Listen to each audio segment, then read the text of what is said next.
곽수종의 뉴스 정면 승부. 곽수종의 뉴스 정면 승부.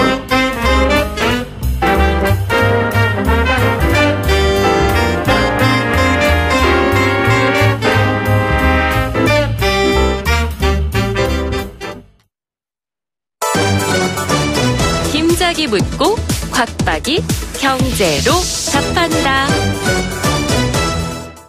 주파수 94.5 YTN 뉴스 FM 곽수정의 뉴스 정면 승부 3부 시작하겠습니다. 김 작가가 질문 주는 시간입니다. 질문 주세요. 네, 김 작가입니다. 정부에서 부동산 대책으로 투기 과열지구 지정을 고려하고 있다고 하는데요. 네. 투기 과열지구로 지정되면 뭐가 달라지는지 궁금하고요. 예. 이걸 지정하는 게 부동산 시장을 안정시키는데 어떤 효과가 있는 건가요? 예. 첫 번째, 부동산 시장이 안정을 필요로 한다라는 측면에서 지금 7월달 한 달에 서울 집값이 한 0.57% 올랐대요. 거래량도 상당히 많이 늘어났고. 근데 이제 거래량이 늘어나고 집값이 오른 지구를 보면 이제 강남 3구가 집중이 되어 있죠. 서초, 강남, 송파. 왜 이곳에 집중이 되어 있냐 그러면 일단 재건축 아파트가 많고요. 또 학군이 좋고요. 뭐 이제 여러 가지 이유가 있겠죠. 두 번째 이유는 금리가 매우 낮지요, 지금. 그다음에 세 번째는 시중에 유동자금이 상당히 많아요. 갈 곳 모르는 돈. 이게 한 500조가 넘는다 그러죠. 정확한 숫자는 저는 모르겠지만 언론에서는 그렇게 보도를 하더라고요. 자, 이제 6.19 부동산 대책을 발표를 했는데도 불구하고 집값이 아직도 계속 오르고 있다. 정부로서는 당황스럽겠죠. 그래서 이제 부동산 대책을 내일 발표한다는 건데요. 아마 DTI나 LTV 담보부채 비율, 총 담보부채 비율 이런 숫자를 가지고 뭐 70, 60을 60, 50으로 낮춘다든지 그렇게 아마 정책을 펴겠죠.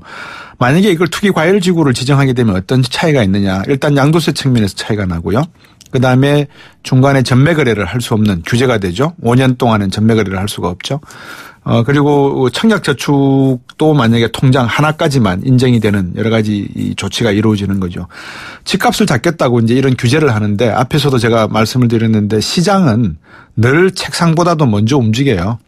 책상에 앉아서 규제하겠다, 뭐 제재하겠다, 관리하겠다, 감독하겠다 그러지만 시장은 이미 몇 단계 다 앞서가 버리죠. 뒷북치기 쉬운 게 정책 아니겠어요? 그래서 이미 부동산 대책은 의미가 없다. 제가 볼 때는 금리 정책과 그다음에 시중 유동자금이 어떻게 왜 많이 풀려 있는지에 대한 고민이 본질적인 고민인 것 같다.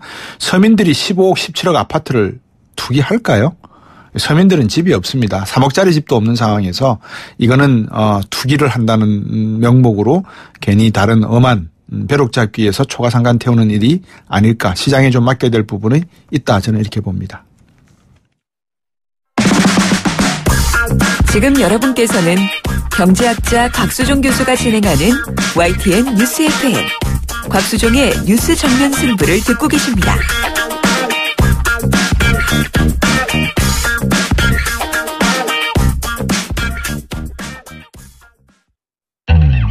외신 읽어주는 남자 정면 타임즈.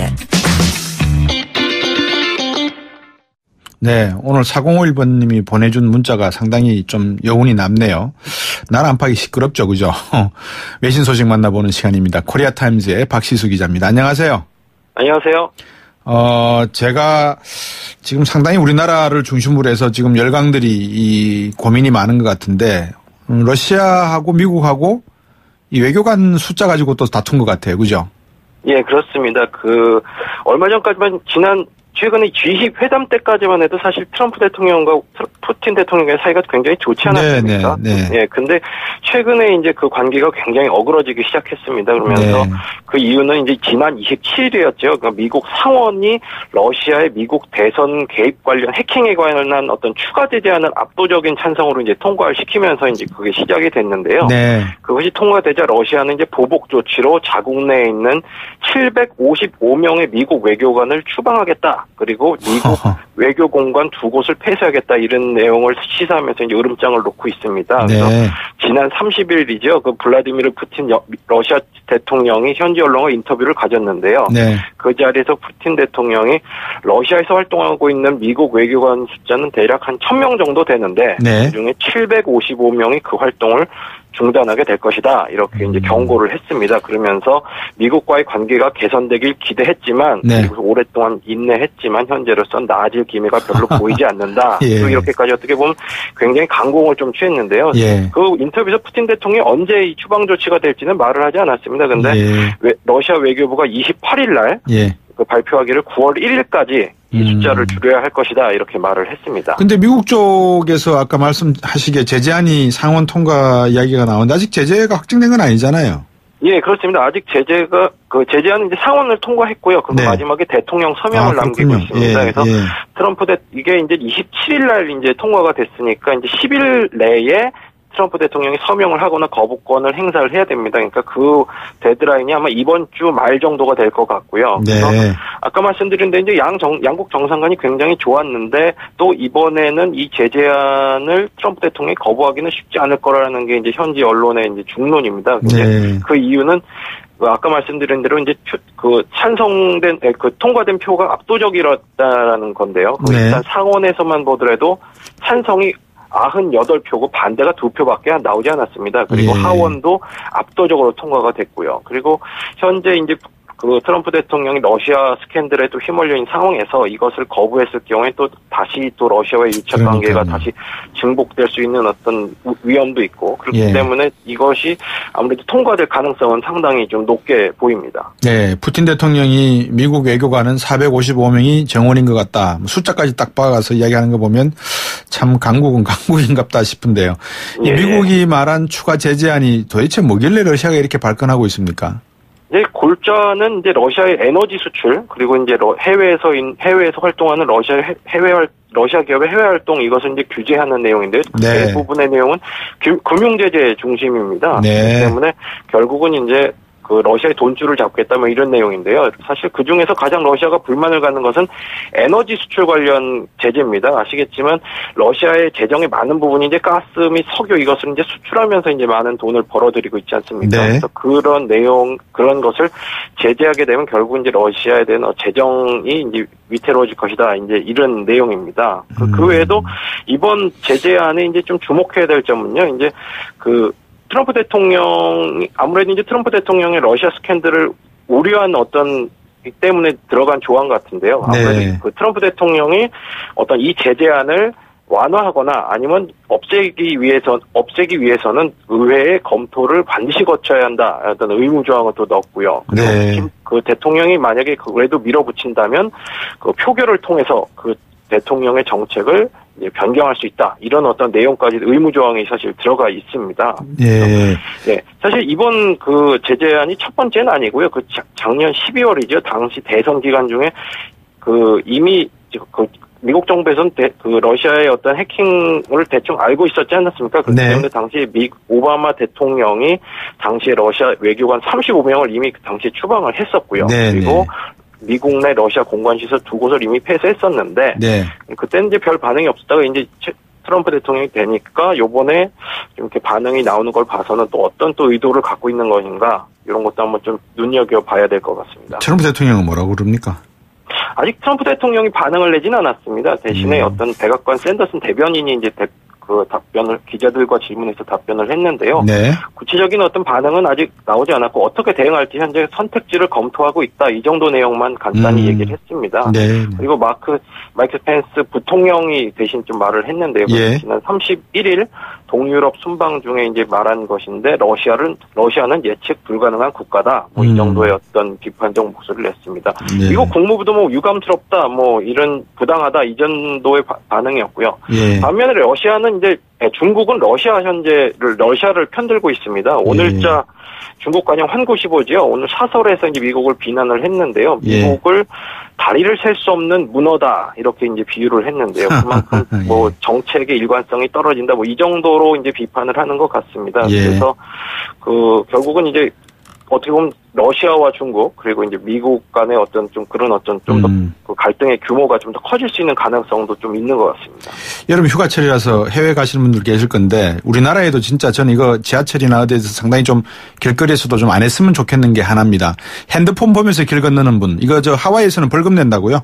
예, 최근에 이제 하와이 전체는 아니고요. 최근에 하와이 제일 큰 도시죠. 호놀룰루입니다. 거기 시의회가 이제 법안을 통과시켰는데요. 그 핸드폰을 보면서 횡도라든지 길을 건너면 벌금을 이제 부과하겠다. 이게 이제 주요 법안의 골자입니다. 네. 미국 주요 도시에서 이제 첫 번째 이런 그 법안이 도입된 어떤 첫 사례고요. 네. 법안은 10월 25일부터 이제 발효가 됩니다. 그러니까 우리나라에서도 이제 그 하와이 관광객들이 많은데요. 아무래도 이것도 좀 염두를 하셔야 될 것 같습니다. 그렇습니다. 처음 걸리면 15불의 벌금입니다. 그리고 이제 걸리는 횟수가 늘수록 벌금의 그 규모도 늘어나는데요. 최대 99불까지 이제 늘어날 수 있고요. 그리고 그 무단횡단을 만약에 했다 하면 가장 큽니다. 130불의 벌금이 부과가 됩니다. 그래서 휴대폰뿐만이 아니고요. 그 타블렛 PC, 전자책, 휴대용 게임기 등 이런 전자기기들이 모두 해당이 됩니다. 물론 이제 긴급 상황일 경우에는 이것이 예외가 되고 있고요. 네. 그래서 물론 이제 방금 말씀하신 것처럼 이 법안이 생긴 배경은 뭐 명확히 다 아실 겁니다. 결국 이렇게 하다가 집중이 떨어져서 뭐 교통사고나 다른 어떤 기타의 사고로 연결된다 이런 건데요. 그 미국 메릴랜드 대학 조사에 따르면 2000년에서 2011년 사이에 미국에서 어떤 이런 핸드폰 등의 기기를 보면서 걷다가 사고가 난 것이 11,000명이라고 합니다. 아이고야. 그러니까 한 1년에 한 1,000명 정도 이렇게 될 것 같네요. 네, 오늘 말씀 잘 들었습니다. 고맙습니다. 예, 감사합니다. 네, 박시수 코리아타임스 기자였습니다. 곽수종의 뉴스 정면 승부. 방송 들으시고 의견 있으신 분들은 지금 바로 샵 0945, 샵 0945. 짧은 문자 50원, 긴 문자 100원이 부과되는 휴대전화 문자 메시지를 보내주세요. 오늘 들으신 방송은 YTN 라디오 홈페이지와 곽수종의 뉴스 정면 승부 팟캐스트를 통해 다시 확인할 수 있습니다.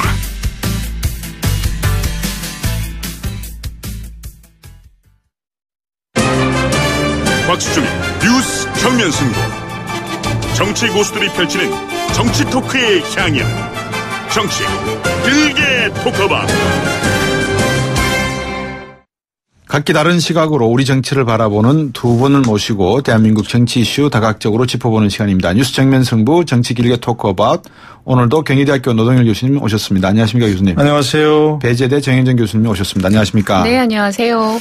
자, 이 야당 쪽에서 지금 뭐 이런 이야기를 한 것 같아요. 안보 위기 상황 속에서 대통령은 휴가 중이다.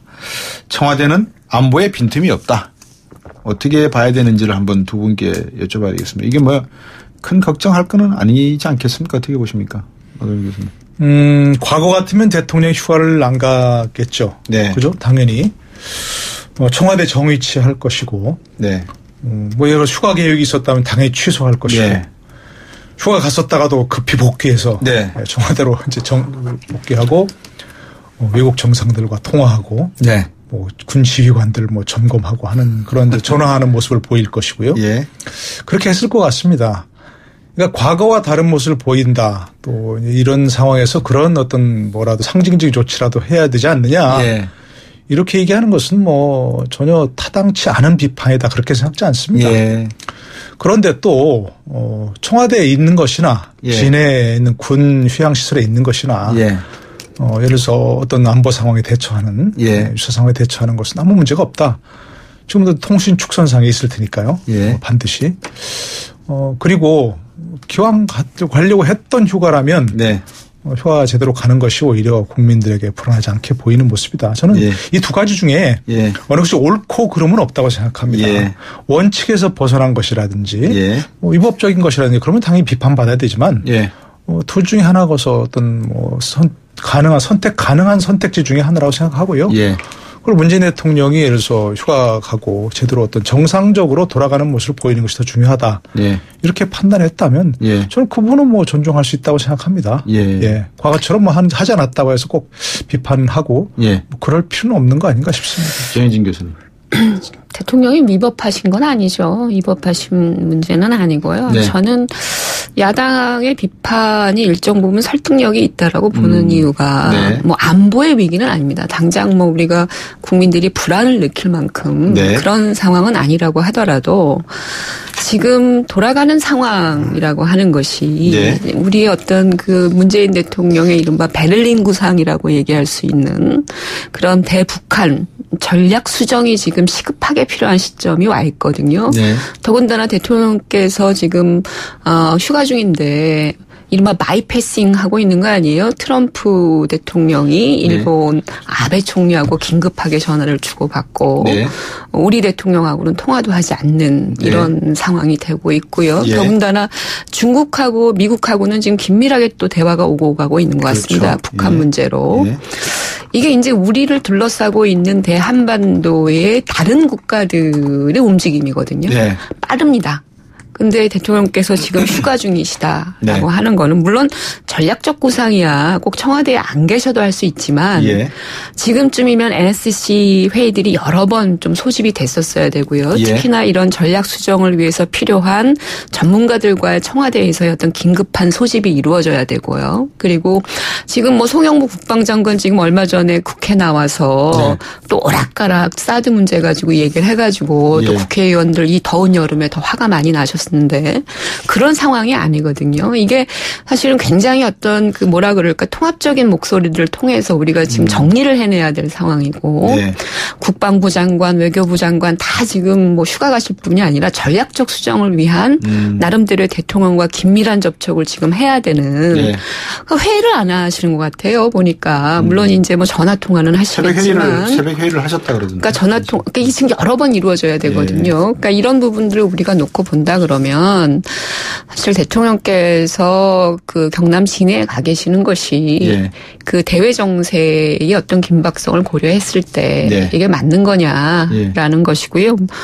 국민적 불안감은 없다고 하더라도 이 전략적 위기의 문제가 지금 도래하고 있습니다. 그래서 제 생각에는 전략회의는 시간이 문제고요. 전략은 빨리 구상될수록 도움되는 거 아니겠습니까? 그렇다면 속도전을 하시기 위해서라도 휴가 하루 이틀 줄이시는 거 뭐 크게 큰 대수입니까? 그걸 통해서 뭘 바뀌었는지 뭘 보여주신다는 건지 모르겠는데요. 지금 그렇게 녹록지 않은 상황이에요. 그렇죠. 뭐 분명히 우리 한반도 상황이 녹록한 상황은 아니고 당신께서 운전대를 잡겠다고 하셨으니까 어떤 방향이든지 뭐 잡지 않겠습니까? 아니, 더군다나 뭐 사드 지난번에 그 취임하시고 난 다음에 미국 빠르게 다녀오시고요. 그리고 또 G20 그 회의에도 아주 빠르게 대응하시면서 마치 한반도 문제를 우리 문재인 대통령이 운전석에 앉은 것처럼 사실 국민들은 많은 기대를 했었거든요. 근데 제가 아까 말씀드린 북한이 뭔가 도발을 하고 난 이후에는 지금 중국하고 미국 사이에 또 껴있는 상황이 돼버렸어요. 그리고 제가 말씀했지만 미국의 이런 바이패싱 전략은요. 우리가 상당히 경계해야 됩니다. 우리 문제를 이야기하는 데 있어서 자꾸 일본하고 얘기를 하고 트럼프가 중국을 앞에 내세우고 지금 이런 상황들이 거든요. 그렇다면 문재인 대통령께서 그 운전석이 계속 오래 못 앉아 계시는 거예요. 자꾸 내려오셔야 되는 거거든요. 그러니까 이런 상황을 우리가 빨리 좀 캐치하고 뭐 베를린 구상이 뭐 장기적인 전략이라고 말씀하시는데 이런 이 순간적인 전략에 우리가 지금 취약해 왔었다라고 하는 점을 감안해서 좀 전략적인 어떤 그 고도화를 시행하는 그런 모습으로 지금 전환해야 될 것이 아니냐. 그래서 얘기를 많이 들으셔야 돼요. 외부 전문가들한테. 저는 뭐 아까 저기 대로 그런 것이 뭐 전혀 아까 야당의 비판이나 그런 주장하는 사람들의 의견이 전혀 타당하지 않다는 게 아닙니다. 있을 수 있습니다. 늘 그래 왔고요, 사실은. 그런데 역설적으로 예를 들어서 지금 정현정 교수님 말씀하신 것처럼 뭐 그런 조치를 다 취했다. 과거 대통령이 다 취했습니다. 이런 상황이 도래했다면. 근데 뭐가 달라졌냐는 겁니다. 아무것도 달라진 게 없고요. 솔직히 얘기해서 만약에 그랬는데 그렇게 부산하게 막 회의를 소집하고 많은 사람들의 의견을 듣고 막 해서 새로운 게 안 나오면 뭐 우리가 너무나 한반도 상황에 대해서 우리가 할 수 있는 게 없다는 걸 다시 한번 보여주는 거예요. 아주 뼈아픈 지적이신데요. 그러니까요. 사실이 그렇고요. 또 코리아 패싱 그 얘기 나온 지가 하루 이틀 얘기도 아닙니다. 박근혜 정부 때 그게 얼마나 성행했습니까? 특히 이제 일본을 우리가 왕따시키면서 이른바 셀프 그 왕따 됐죠 우리가. 일본 위안부 문제 해결이 안 되면 아무것도 할 수 없다 하면서. 그러니까 미국이 도대체 이래서는 안 된다 싶어서 거의 강요하다시피 이제 위안부 그 합의를 재촉했다는 거 아니겠습니까? 그런 게 이면에 나온 얘기고. 그때도 그러면 예를 들어서 아베와 그 일본과 미국이 협의해서 한국 상황을 한반도 상황을 우리가 주대나가겠다는 그런 구상을 한다. 뭐 그게 많았었습니다. 그리고 거의 전부터도 한반도 문제 해결은 한국이 주도권을 행사할 수 없다. 강대국이 자기들끼리 합의해서 끝내면 그만이다. 그렇죠. 예, 그런 얘기는 뭐 나왔던 얘기입니다. 그러니까 새삼스럽게 이 문제로 무슨 코리아 패싱이 생기고 문재인 대통령이 뭐 회의를 갑자기 소집하고 막 부산을 하지 않기 때문에 뭐 우리가 무슨 주도권 행사할 수 없다? 전 그게 아니라고 보고요. 아니, 예. 상황적으로 그런 말씀이 아니라요. 지금 그 대통령이 그런 상황을 만들거나 또, 그리고 그건 이제 교수님 말씀이지만 문재인 대통령이 실제로 뭐 늘 일어나는 일이기 때문에라고 그렇게 안일하게 생각하고 계실 것 같지는 않아요. 그리고 참 머리가 복잡하실 것 같아요. 네. 맨날 늘 있어온 문제이긴 합니다만. 네.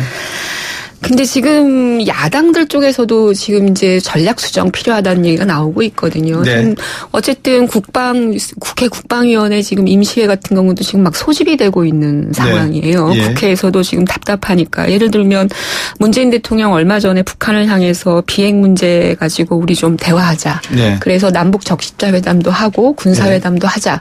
이렇게 지금 제안도 해놓은 상태인데 예. 그거 다 거부받고 또 북한이 도발을 했단 말이죠. 예. 그렇다면 지금 문재인 대통령 입장에서는 사실은 이걸 어떤 방식으로든 새로운 방식으로 좀 뭔가 북한에 접근을 해보려고 하는 그런 예. 의지를 갖는 새로운 정부의 구상이 있었단 말이에요. 근데 그게 지금 자꾸 어그러지고 있는 상황이고 그런 상황에서 어쨌든 우리하고 지금 미국 다녀온 지 얼마 안 된 우리 대통령과 트럼프 대통령이 실제로 이 문제를 가지고 뭔가 좀 더 깊은 채널을 가지고 얘기할 수 있어야 되는데 그런 것도 지금 일어나지 않는 상황이라고 하는 점은 네.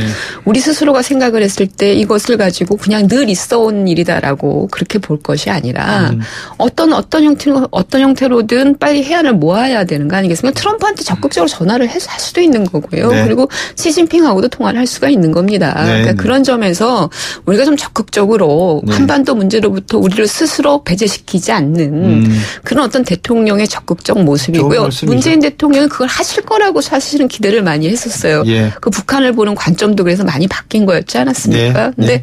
그런 관점에서 프로그램이 있다 지금 하셔야 될 일이 그런 관점에서 말씀드리는 겁니다. 예, 뉴스 정면 승부 정치 길게 토크어바웃 갖고 있습니다. 경희대학교 노정일 교수님, 배재대 공공정책학과의 정인준 교수님 두 분과 함께하고 있고요. 잠시 후 4부에서 계속 이어가겠습니다.